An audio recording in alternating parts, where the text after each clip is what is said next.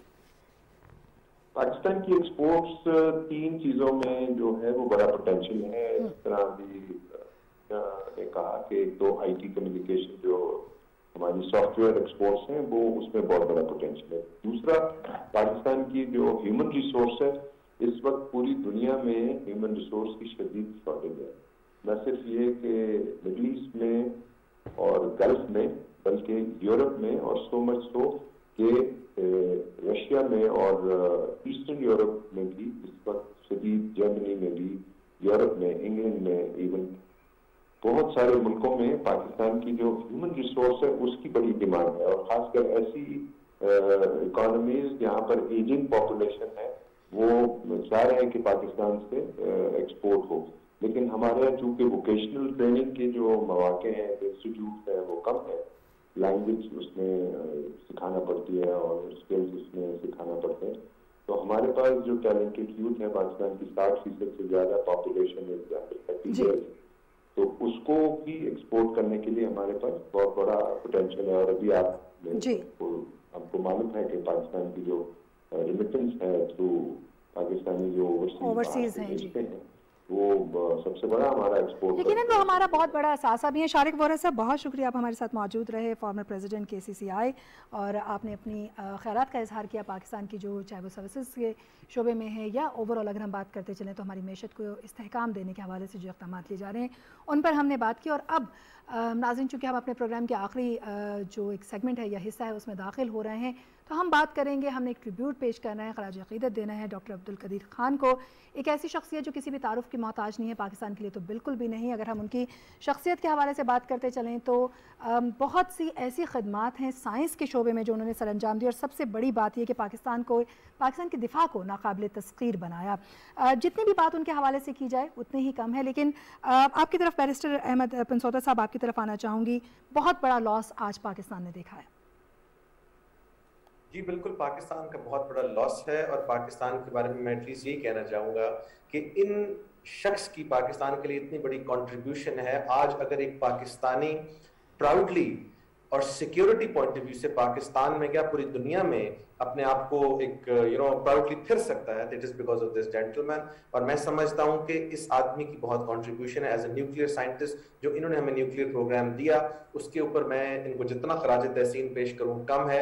دیکھیں، Pakistan is one of the few countries in the world جو کہ نیوکلیئر پاورز ہیں، probably 7-8 nuclear powers in the world. اور Indian army کے لیے بھی جو سب سے بڑا ڈیٹرنس ہے، کیونکہ میں سمجھتا ہوں it is the most undesirable thing کہ آپ نیوکلیئر خدا نہ خواستہ کبھی وار ہیڈ یا نیوکلیئر پاور کو استعمال کیا جائے، لیکن ایز اے ڈیٹرنس جو انہوں نے ہمارے لیے ایکٹ کیا ہے، اس کی one of the main reasons why India could not even think of attacking Pakistan is because of that nuclear power that we have. اس سے پہلے اگر آپ دیکھیں تو انڈیا پاکستان کی جھڑپیں بھی ہوئیں اور وارز بھی ہوئیں، لیکن اس کے بعد جب سے نیوکلیئر ڈیٹرنس تھی، جب سے جنرل ضیاء الحق نے یہ چیز کنوے کی تھی ادھر، اس کے بعد سے آج تک آپ کو پاکستان اور انڈیا کی اس لیول کی ایسکلیشن نہیں ملی. تو اس کا ایک بہت بڑا جو آئی تھنک رول ہے وہ اس کو ہے. ذوالفقار علی بھٹو صاحب کا رول یہاں پر بہت زیادہ ہائی لائٹ کرنا امپورٹنٹ ہے، جنہوں نے بیسکلی اس کے اوپر ایک بہت پاکستان کے لیے کام کیا.